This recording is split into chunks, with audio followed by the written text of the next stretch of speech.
الحمد للہ رب العالمین والصلاة والسلام علی رسولہ الامین وآلہ وصحبہ اجمعین فاعوذ باللہ من الشیطان الرجیم انما یأمر مساجد اللہ من آمن باللہ والیوم الآخر واقام الصلاة وآت الزکاة ولم یخش الا اللہ فعسى أولئك أن يكونوا من المهتدين صدق اللہ العظیم۔ محترم بھائیوں، بزرگوں اور دوستوں، السلام علیکم ورحمۃ اللہ وبرکاتہ۔ سورۃ توبہ کی آیت نمبر 18 تلاوت کی گئی۔ ارشاد باری تعالیٰ ہے، اللہ کی مسجدوں کو آباد کرنے والے تو وہی لوگ ہو سکتے ہیں جو اللہ اور روز آخر کو مانیں اور نماز قائم کریں، زکوٰۃ دیں اور اللہ تعالیٰ کے سوا کسی سے نہ ڈریں۔ انہی سے یہ توقع ہے کہ سیدھی راہ پر چلیں گے۔ حضرت انس بن مالک رضی اللہ تعالیٰ عنہ روایت کرتے ہیں، نبی محترم صلی اللہ علیہ وسلم نے ارشاد فرمایا، حدیث قدسی ہے لہٰذا اللہ تعالیٰ کا ارشاد مبارکہ، لیکن بزبانی نبی محترم صلی اللہ علیہ وسلم اللہ تعالیٰ فرماتے ہیں، میں زمین والوں پر عذاب اتارنا چاہتا ہوں، لیکن جب میرے گھر آباد کرنے والے، میرے لیے باہم محبت رکھنے والے اور رات کے پچھلے پہر استغفار کرنے والوں کو دیکھتا ہوں تو اپنا غضب ان سے پھیر دیتا ہوں۔ اس آیت مبارکہ اور ساتھ ہی اس حدیث کی روشنی میں مساجد کی جو غیر معمولی اہمیت ہے اور مساجد کو آباد کرنے والوں کی جو غیر معمولی فضیلت ہے، اس کا اندازہ بخوبی ہوتا ہے۔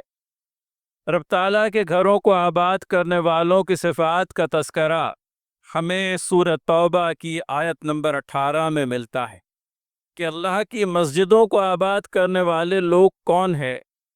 یہ وہی لوگ ہیں جو اللہ پر اور روز آخر پر ایمان رکھتے ہیں، نماز قائم کرتے ہیں، زکوٰۃ کی ادائیگی کرتے ہیں اور اللہ تعالیٰ کے علاوہ کسی اور سے نہیں ڈرتے۔ انہی سے یہ توقع ہے کہ وہ فلاح پانے والے، ہدایت پانے والے مہتدین میں سے ہیں۔ پھر یہ کہ اللہ تعالیٰ اہل زمین پر سے اپنے عذاب کو ٹال دیتے ہیں جب وہ دیکھتے ہیں کہ اللہ تعالیٰ کے گھروں کو آباد کرنے والے افراد موجود ہیں، اللہ تعالیٰ کے لیے آپس میں محبت کرنے والے افراد بھی ہیں، اور یہ کہ رات کے پچھلے پہر میں اٹھ کر اللہ تعالیٰ سے توبہ و استغفار کرنے والوں کو جب اللہ تعالیٰ دیکھتے ہیں، اہل زمین پر سے اپنے عذاب کو ٹال دیتے ہیں۔ تو ایک طرف مسجد کی غیر معمولی حیثیت اور دوسری طرف مسجد کو آباد کرنے والوں کی غیر معمولی فضیلت کا بیان ملتا ہے۔ مساجد اللہ تعالیٰ کے گھر، اللہ تعالیٰ نے زمین کے ان ٹکڑوں کو یہ فضیلت بخشی کہ ان کو اپنا گھر قرار دیا۔ اللہ تعالیٰ کو تو ویسے کسی گھر کی ضرورت نہیں، گھر تو ہمارے لیے ہے، رب تعالیٰ کو گھر کی کیا حاجت ہو سکتی ہے؟ لیکن کسی چیز کی قدر و منزلت کو بڑھانے کے لیے، ان کی غیر معمولی عظمت کو ظاہر کرنے کے لیے اللہ تعالیٰ کسی شے کو اپنی نسبت دے دیتے ہیں۔ مساجد اللہ، اللہ تعالیٰ کی مسجد ہے، تو یہ مساجد اللہ حدیث صحیحہ کے مطابق آسمان والوں کو زمین پر واقع یہ مسجدیں، جس طرح سے ہمیں آسمان پر ستارے جگمگاتے ہوئے نظر آتے ہیں، اہل عرش کو یہی مسجدیں آسمان سے زمین پر چمکتے ہوئے ستاروں کی مانند نظر آتی ہے۔ تو بہت سے گھر دنیا کے اندر میں، عالیشان محلات، اونچی اونچی کوٹھیاں اور پتہ نہیں کیا کچھ، لیکن ان تمام تر گھروں کے اندر میں فضیلت کا مقام اگر کسی گھر کو حاصل ہے تو اللہ تعالیٰ کا گھر ہے، جو عرش والوں کو آسمان پر چمکتے ہوئے ستاروں کی مانند زمین پر دکھائی دیتے ہیں۔ پھر اسی طرح سے اللہ تعالیٰ نے ان مساجد کو بنانے والوں کو اور مساجد کو آباد کرنے والوں کو غیر معمولی مقام اپنی کتاب کے اندر میں بھی اور نبینا حضرت محمد مصطفیٰ صلی اللہ علیہ وسلم نے اپنے سنت مبارکہ میں بھی دیا۔ خود اللہ کے نبی صلی اللہ علیہ وسلم نے اپنے ہاتھوں سے مساجد کی تعمیر کی ہے۔ مسجد قباء، جس کا کہ تذکرہ ہم لوگوں کو قرآن کریم میں ملتا ہے، اور والہانہ شوق کے تحت حج اور عمرہ کے لیے جو لوگ جاتے ہیں وہ مدینہ سے قریب واقع مسجد نبوی سے قریب واقع اس مسجد کی زیارت ضرور کرتے ہیں کہ یہ وہ مسجد ہے جو اللہ تعالیٰ کے نبی صلی اللہ علیہ وسلم نے اپنے ہجرت کے سفر کے دوران بنائی تھی، اور قرآن کریم نے اس مسجد کو یہ امتیاز بخشا کہ اللہ تعالیٰ نے اپنے کتاب میں اس مسجد کا تذکرہ اس طرح سے کیا۔ مسجد زرار کے مقابلے میں مسجد قباء کو لایا گیا اور کہا گیا کہ یہ وہ مسجد ہے جس کی بنیاد شروع دن سے تقوی پر رکھی گئی، اور آپ اس بات کے زیادہ مستحق ہیں کہ اس مسجد کے اندر میں کھڑے۔ اسی نسبت سے قباء کی طرف حجاج کا اور زائرین کعبہ کا، زائرین مدینہ کا رخ ہوتا ہے۔ مسجد نبوی کے سلسلے میں بھی اللہ کے نبی صلی اللہ علیہ وسلم نے 2 یتیم بچوں کی یہ اراضی تھی، ان کی زمین تھی، ان سے خرید کر کے دی۔ مساجد کے سلسلے میں یہ بات ہم لوگوں کو بہت اچھی طرح سے سمجھ لینا چاہیے کہ زمین سے لے کر تعمیر تک سب چیزیں شرعی طور پر ہوگی۔ یہ نہیں کہ کوئی سرکاری زمین کو غصب کر کے یا کسی کی کوئی زمین کو ہڑپ کر کے اس پر مسجد بنا دی جائے۔ مسجد اللہ تعالیٰ کا گھر ہے، اور جس قدر وسعت ہم کو حاصل ہے اس کا ہم استعمال کریں۔ اور مساجد تو ماشاءاللہ بہت ہیں، اپنی سہولت کے لیے ہم اپنی بستی میں مسجد بنا لیں، بہت اچھی بات، لیکن بناتے وقت ان شرعی حدود بندیوں کے پابند رہیں جن کے چلتے مسجد میں نماز پڑھنے کا لطف بھی آئے گا اور ثواب کے ملنے کا یقین بھی دلوں کے اندر میں پیدا ہوگا۔ لہٰذا مساجد اللہ تعالیٰ کی مساجد، اللہ تعالیٰ نے ان گھروں کو خصوصیت کے ساتھ میں اپنی نسبت دی ہے۔ مسجد نہ صرف ہمارے لیے نماز ادا کرنے کی جگہ ہے، بلکہ مساجد ہمارے لیے ایک مرکزی حیثیت رکھتی ہے۔ اب وہ وقت نہیں رہا، لیکن ایک وقت تھا جب مسلمانوں کے اکثر اجتماعی معاملات مسجد سے ہی طے ہوتے تھے۔ لشکر روانہ ہونے لگے تو ان کے لیے ضروری مال کی فراہمی، اسباب کی فراہمی مساجد میں ہی ہوا کرتی تھی۔ تبوک کے وقت کا وہ واقعہ یاد رکھیے، جب جنگ تبوک کے لیے عام منادی کر دی گئی، اپنے پاس جو کچھ بھی ہے اللہ تعالیٰ کے فضل سے اس میں سے آپ جو بھی جنگ تبوک کے لیے دے سکتے ہیں لا کر کے دیں۔ تو جو مالوں کے ڈھیر لگے تھے تبوک پر روانہ ہونے والوں کو ساتھ کرنے کے لیے مسجد نبوی میں ہی لگے تھے۔ مال غنیمت جو آتا تھا وہ مسجد نبوی میں ہی آتا تھا، اور یہیں سے مال غنیمت کی تقسیم بھی ہوتی تھی۔ اللہ کے نبی صلی اللہ علیہ وسلم کے دروس کے حلقے اسی مسجد میں لگتے تھے۔ یہی وہ مسجد تھی جس سے متصل اللہ کے نبی صلی اللہ علیہ وسلم کی ازواج مطہرات رضی اللہ تعالی عنہما کے حجرے ہوا کرتے تھے۔ مسجد نبوی اجتماعی زندگی کا، ہماری اجتماعی زندگی کا بہترین عکس فراہم کرتی تھی، اور یہ بقیہ تمام تر مساجد کے تعلق سے ہم نے اپنی مساجد کے استعمال کو کم سے کم کر دیا۔ 5 وقتہ نماز، جمعہ کا اجتماع، کچھ اور اجتماعات، اور بس کہیں کچھ اور توفیق ہو گئی تو مساجد کے اندر میں مدارس کا اہتمام ہو گیا، بچوں کی عربی تعلیم کا۔ بقیہ وقتوں کے اندر میں مسجدوں کا استعمال، مسجد ہمارے لیے ملٹی پرپز ہے۔ وہ تمام تر کام جو ضروع شریعہ اس مسجد کے اندر میں کیے جا سکتے ہیں، بلکہ تمام تر مساجد میں کیے جا سکتے ہیں، ان مساجد کے لیے ان کے دروازے کھلے رہیں۔ میں سمجھتا ہوں انتظام آسان نہیں ہوتا، منتظمین سر پکڑ لیتے ہیں۔ آپ دیکھیے اخراجات کہاں سے آئیں گے، صاف ستھرائی کہاں سے ہوگی، شرعی حدود بندیوں کی پابندی کیسے ہوگی، بہت سارے سوالات پیدا ہو جاتے ہیں۔ ایک گھر کو چلانا اور ایک مسجد کے انتظام کو چلانا، جو گھر چلاتے ہیں ان سے پوچھیے، ہر چھوٹی بڑی چیز کا خیال۔ آپ چلے آتے ہیں، الحمدللہ ہم چلے آتے ہیں، برقی قمقمے جل رہے ہیں، سروں پہ پنکھے ہیں، گرمیاں شروع ہو گئی تو اے سی کی فراہمی ہے، وضو کے لیے وافر انداز میں پانی موجود ہے، کبھی کمی ہو گئی تو شور و غوغا ہوتا ہے، پانی کم ہو گیا۔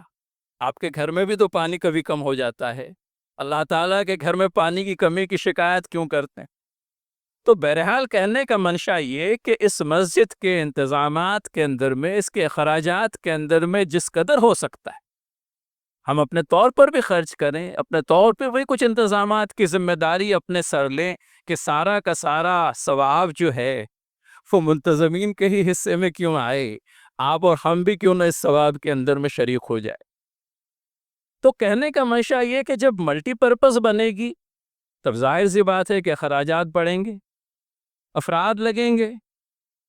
سمجھ لیجئے اگر اسی ایک مسجد کے کسی حصے کو کتب خانہ بنا دیا گیا یا ہمارے طلبہ کے لیے ریڈنگ روم فراہم کر دیا گیا تو ظاہر سی بات ہے وہاں پر ضروری اہتمام کرنا ہوگا، لیکن یہ ساری چیزیں آپ کے تعاون کے ذریعے سے، آپ کی مدد کے ذریعے سے ہو سکتی، تب جا کر کے یہ مساجد جو ہے ہمہ وقت ہمارے دینی، شرعی اور دیگر ضرورتوں کی تکمیل کا باعث و ذریعہ بن جائے گی۔ مساجد اللہ تعالیٰ کی مساجد، اور ان مساجد کو لے کر کیا کوئی دشمنی رکھتا ہے اپنے دل میں؟ اللہ تعالیٰ کے گھروں سے کسی کو دشمنی ہو سکتی ہے؟ وہ گھر جن کی آباد کاری کے نتیجے میں اللہ تعالیٰ اہل زمین پر سے اپنے عذاب کو ٹال دیتا ہے۔ یہ مساجد تو تمہارے لیے اللہ تعالیٰ کے عذاب سے بچنے کا سبب بنی ہوئی ہے۔ ان مساجد کو آباد کرنے والوں کو جب اللہ تعالیٰ دیکھتے ہیں تو ارشاد فرماتے ہیں کہ اہل زمین پر میں نے عذاب بھیجنے کا جو فیصلہ کر دیا تھا اس کو ملتوی کر دی۔ تو ان مساجد سے کسی کو کیا دشمنی ہو سکتی؟ عبادت گاہ ہے، اللہ تعالیٰ کے نزدیک آدمی اپنے آپ کو بندگی کے لیے بالکل سرنڈر کر دیتا ہے۔ وہ مساجد جہاں سے اس دنیا کے حقیقی خالق اور مالک کی کبریائی کا، اس کی تحمید کا، اس کی للہیت کا بیان ہوتا ہے۔ وہ مساجد جو صاف ستھرائی کا اپنے آپ میں ایک بہترین مظہر ہے، وہ مساجد جہاں کی صفیں انسانی مساوات کا پیغام عملی طور پر دیتے، زبانی طور پر تو جمع خرچ بھرپور ہو جاتا ہے، آپ دیکھیے، لیکن یہی وہ مساجد ہے جہاں پر اگر صدر جمہوریہ آخر میں آ گئے تو یہ اہتمام نہیں کہ صفوں کو چیر کر ان کو آگے کی طرف بلایا جائے۔ کلام لیٹ آئے تھے اور کلام نے اسی بات کو پسند کیا تھا کہ میں مسجد کی آخری صف کے اندر میں جو جگہ مجھے میسر آئی ہے میں وہی نماز ادا کروں گا۔ یہ ہے اسلامی مساوات۔ آپ دیکھیے، مساوات کی بات تو ہر جگہ ہوتی ہے، لیکن مساوات ہوتی کہاں پر؟ آج بھی عبادت گاہیں ہیں کہیں ایک ایسے لوگوں کے لیے بند جن کے تعلق سے یہ سمجھا جاتا ہے کہ وہ نچلے طبقے سے متعلق۔ اللہ تعالیٰ کے گھر میں کوئی امتیاز نہیں ہوتا، یہاں کوئی بڑا نہیں، یہاں کوئی چھوٹا نہیں، یہاں کوئی اونچی ذات کا نہیں اور یہاں کوئی نچلی ذات کا۔ جو بھی آئے گا غریب سے غریب، یہاں تک کہ مسجد کے در پر کھڑے ہو کر ایک مانگنے والا ایک فقیر، اگر وہ پہلے آ جاتا ہے اور پہلی صف میں جگہ پاتا ہے تو اس کو یہ نہیں کہا جائے گا کہ تم پہلی صف میں مت کھڑے رہو، بلکہ اس نے اپنی کاوش اور کوشش کے نتیجے میں ہم پر سبقت کی اور اللہ تعالیٰ کے گھر سے فیضیاب ہونے کے لیے وہ پہلی صف میں آ کر کے کھڑا ہو گیا۔ تو یہ ہے مساجد، آپ دیکھیے، اور ان مساجد کے سلسلے میں لوگوں کے عجیب عجیب وہم و گمان، اور ان مساجد کے ساتھ پر دشمنی اور عداوت، اللہ تعالیٰ کے گھروں سے دشمن۔ وہ اللہ جو حقیقی خالق ہے تمہارا، جو روز دن تمہاری ضرورتوں کی تکمیل کر رہا ہے، جس کے پیدا کرنے کے نتیجے میں تمہاری پیدائش ہوئی، افزائش نسل کا جو منظم انتظام اس نے تمہاری خواتین کے بطن میں کر رکھا ہے، اسی کے نتیجے میں تمہاری افزائش ہوتی، اور وہ گھر جہاں پر اللہ تعالیٰ کا کثرت سے نام لیا جاتا ہے، اس کی تحمید بیان کی جاتی ہے، اس کی تکبیر کا بیان ہوتا ہے، اس گھر سے کسی کو کیا دشمنی ہو سکتی؟ بلکہ یہ گھر تو وہ ہے جس کے اگر ہاتھ سمجھ لیے جائیں تو وہ اپنے دونوں ہاتھوں کو کھول کر بندگان خدا کو اپنی طرف بلاتا۔ بندگان خدا آئیں یہاں سے اور دنیا اور آخرت کا فیض پائیں۔ یہ ہے وہ مساجد جن کے تعلق سے ایک عجیب فضا پیدا کرنے کی دانستہ کوششیں کی جا رہی۔ امن و امان کی زندگی جس کی ضامن مسجد ہے، اسی امن و امان کی زندگی کو غارت کرنے کے لیے لوگوں کے درمیان میں جو اچھے اور خاصے تعلقات ہیں ان تعلقات کو خراب کرنے کے لیے ہر بار کوئی نہ کوئی مقدمہ بازی کر دی جاتی ہے اور اللہ تعالیٰ کے کسی گھر کو اس مقدمہ بازی کا نشانہ بنا دیا جاتا ہے۔ پھر سارے کام چھوڑ کر امت انہی مقدموں کا دفاع کرنے میں لگ جاتی ہے۔ ایک جمہوری سیٹ اپ میں رہتے ہوئے ہمارے لیے ضرور اس بات کا تذکرہ کروں گا کہ اپنی مساجد کے دفاع کے لیے، ان کے حفاظت کے لیے عدالت کے علاوہ ہمارے پاس میں اور کون سے طریقے ہو سکتے ہیں؟ قانونی طریقے، جمہوری طریقے، دستوری طریقے۔ البتہ ہوتا یہ ہے، آپ دیکھیے کہ باقاعدہ افراد جو ہیں جمع کر دیے گئے اور ان کے پیچھے ایک ہی کام ہے، چونکہ وسائل اور ذرائع بھرپور ہیں، خرچ کرنے کے لیے رقومات کی فراوانی ہے، لہذا باقاعدہ لوگوں کو اس کام پر لگا دیا گیا ہے کہ آپ کھود کے اگر حاصل نہیں ہے تو مصنوعی طریقے سے حاصل کر کے شواہد و دلائل فراہم کریں، جو در حقیقت شواہد و دلائل نہیں بلکہ من گھڑت قسم کی باتیں ہیں، اور ان باتوں کو کہیں پر لکھ کر کوئی عریضہ دائر کر دیا جائے اور یہ کہا جائے کہ یہ عبادت گاہ اس فلاں مذہبی اکائی کی نہیں ہے بلکہ کسی اور مذہبی اکائی کی، اور پھر اس کے بعد میں تنازع شروع ہو جاتا ہے۔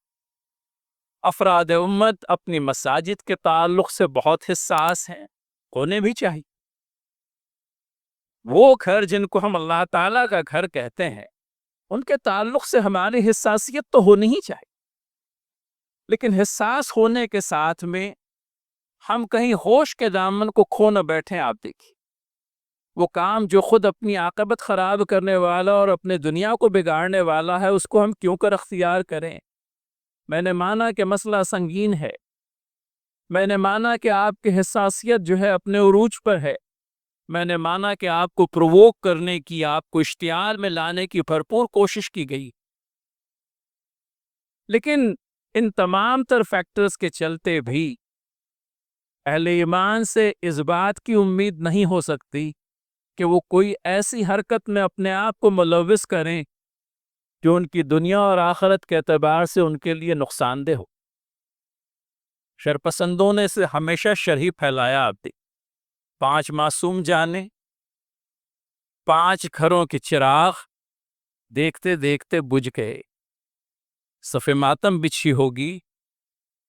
ان یتیم بچوں نے اپنے باپوں کو یاد کر کے راتوں میں اپنی ماں کے سینے میں سر چھپا کر رویا ہوگا۔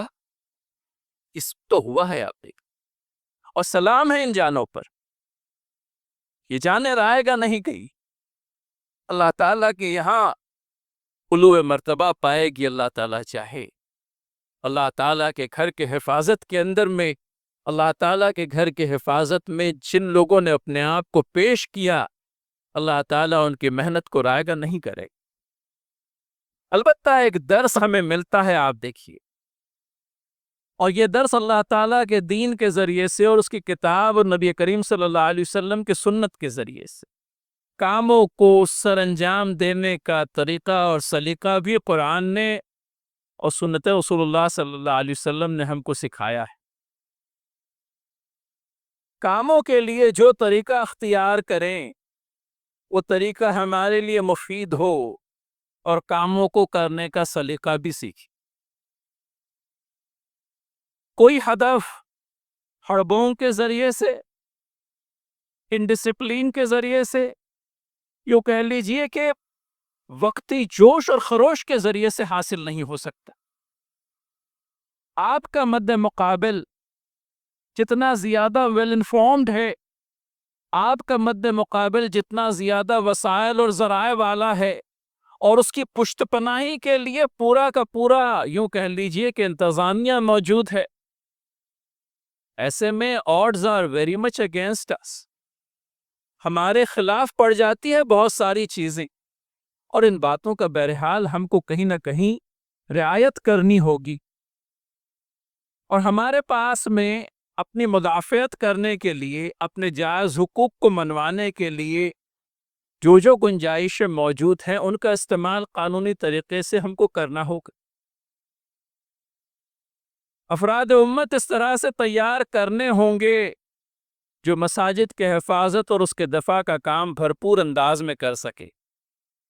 وقت تھوڑا، لہٰذا چند ایک باتوں کو نکات کے طور پر پیش کرتے چلے کہ اللہ تعالیٰ کے گھروں کے حفاظت کے لیے آئے دن جن کو مقدمہ بازیوں کی نظر کیا جا رہا ہے، کل بھی جو بات ہوئی وہ بھی آپ کے سامنے رہی۔ حالات پر نگاہ رکھیے، حالات کو جانیے۔ آنکھیں موند کر کے ملک میں رہنے کے دن اب ختم ہو گئے۔ آنکھیں کھلی رکھ کے اور ذہن کو کھلا رکھ کر کے باتیں کریں۔ اجمیر شریف کی درگاہ 700 سے 900 سال پرانی تاریخ، اور اس کے تعلق سے بھی کل ایک مقدمہ دائر ہوا، اور اس کے تعلق سے بھی یہ کہا گیا کہ یہ کسی اور مذہبی اکائی کی عبادت گاہ ہوا کرتی تھی۔ بہرحال یہ سارے ہم سمجھتے ہیں، آپ دیکھیے، اور اس ملک کا غیر متعصب غیر مسلم طبقہ بھی اس بات کو سمجھتا ہے کہ یہ تنازعات محض اپنی سیاسی روٹیوں کو سینکنے کے لیے کھڑے کیے جا رہے ہیں، تاکہ اس ملک کی جو ہم آہنگی ہے اس میں ہمیشہ ایک ابال رہے، لوگوں کے درمیان میں نفرتوں کی دیواریں چن دی جائے، اور مسلمانوں کے تعلق سے اس طرح کا کوئی یوں کہہ لیجئے کہ ہوا کھڑا کر دیا جائے کہ انہوں نے اس ملک کے اندر میں ہماری عبادت گاہوں کو ظلم و جور کے ہتھیار استعمال کر کے غصب کر تاریخ کو توڑ مڑوڑ کے پیش کرنے کا بھی عمل اپنی جگہ پر جاری ہے۔ کہنے کا منشا یہ کہ یہ ساری چیزیں ہو رہی ہے، ان سے اوگت بھی رہیے، واقف بھی رہیے، اور ان کا توڑ تلاشنے کی کوشش کیجیے۔ مساجد کے تحفظ کے سلسلے میں چند ایک باتیں جن کا کہ اظہار کچھ کا تو میں نے پہلے کر دیا کہ ملک اپنے آپ میں ایک جمہوری ملک ہے، ایک دستور کا پابند ہے، جس کے ذریعے سے یہاں کی مذہبی اکائیوں کو اپنے مذہبی مقامات کی، اپنے کہہ لیجیے کہ عبادت گاہوں کی حفاظت کرنے کا بھرپور اختیار حاصل ہے۔ لہٰذا اس جمہوری ملک میں رہتے ہوئے اگر زور زبردستی کے ہتھیار استعمال کر کے غیر قانونی طریقے سے جھوٹے مقدمات کے ذریعے سے مساجد کو غصب کرنے کی کوششیں اگر کی جاتی ہے تو ان کے لیے ہم بھرپور دفاعی اقدامات کریں۔ عدالت اپنے حقوق کی فراہمی کا ایک ذریعہ ہے، لیکن ایک جمہوری نظام کے اندر میں اپنے احتجاج، اپنی ناراضگی کے اظہار کے مختلف طریقے ہوتے ہیں۔ کسانوں کے آندولن کے ذریعے سے جس طرح سے وہ 3 قوانین رد ہوئے، اپنے آپ میں ایک مثال ہے۔ مستقل مزاجی کی ضرورت ہے، منصوبہ بندی کی ضرورت ہے، افراد کو حالات سے واقفیت ہونا آوشک ہے۔ یہ ساری باتوں کے ساتھ میں جب احتجاج ہوگا، اپنی اجتماعی قوت کا بھرپور مظاہرہ ہوگا، قانون کو ہاتھ میں لیے بغیر قانون کے ذریعے سے اپنے معاملات کو صحیح کرنے کی کوشش ہوگی، اللہ تعالیٰ ان کوششوں کے نتیجے میں اس بات کی امید اور یقین کہ معاملات کو حل بھی کرتے۔ پھر اس کے بعد میں یہ کہ بہت ساری مساجد ہماری اپنی کوتاہی کے نتیجے میں غیر آباد ہو جاتی۔ اس شہر کی کالی مسجد کو لے لیجیے، ایک وقت میں ایک اچھی خاصی مسلم آبادی قریب میں ہوا کرتی تھی، اب روڈ وائڈننگ کے نام پر، سشوبھیکرن کے نام پر بہت سارے مسلم گھر وہاں سے ہٹا دیے گئے۔ آپ چلے جاتے ہیں کبھی وہاں پر شام کا لطف لینے کے لیے، لوکل کارپوریشن نے وہاں جو ڈیولپمنٹ کیا ہے، تالاب کے ارد گرد چلنے والے، پھر وہاں پر مختلف کھیل ہیں بچوں کے لیے، تو مغرب کا وقت ہونے کے ساتھ میں اللہ تعالیٰ کے اس گھر کو کا بھی تو رخ کر لیجئے۔ آپ کی خواتین کے لیے کالی مسجد کے پچھلے حصے میں باقاعدہ نماز کا اہتمام کر دیا گیا، وضو کا اہتمام کر دیا گیا، لہٰذا خواتین اور بچوں کے ساتھ میں بھی اگر وہاں گھومنے پھرنے کے لیے آپ گئے ہیں تو کچھ وقت نکال کر مغرب کی نماز وہاں ادا کیجئے۔ ایک مسجد آباد ہے، آپ دیکھیے، اور اللہ تعالیٰ کے فضل سے اس کو بہت اچھے سے مینٹین بھی کیا گیا ہے۔ تو غیر آباد مساجد کو آباد کرنا یہ بھی مسجد کے تحفظ کے سلسلے میں ایک اقدام ہے جو ہونا چاہیے۔ پھر اس کے بعد میں یہ کہ مساجد کو حتی الامکان قانون کے جو ریکوائرمنٹس ہیں ان کے مطابق فالوئنگ رکھی جائے، پیپرز یا ڈاکیومنٹیشن جو ہے اپڈیٹڈ ہو، کہیں کوئی ریگولیرٹی پائی جاتی ہے تو اس کو وقت رہتے ریگولرائز کر لیا جائے. آ جا کر کے انگلی وہیں رکھ دی جاتی ہے جہاں آپ کی دکھتی رگ ہے کہ آپ قوانین کی پابندی کیے بغیر مساجد بنا دیتے ہیں. میں نے مانا کہ اس وقت جو قانونی نظام ہے اس کے چلتے نئی مساجد کی تعمیر کے لیے اجازتیں نہیں ملتی.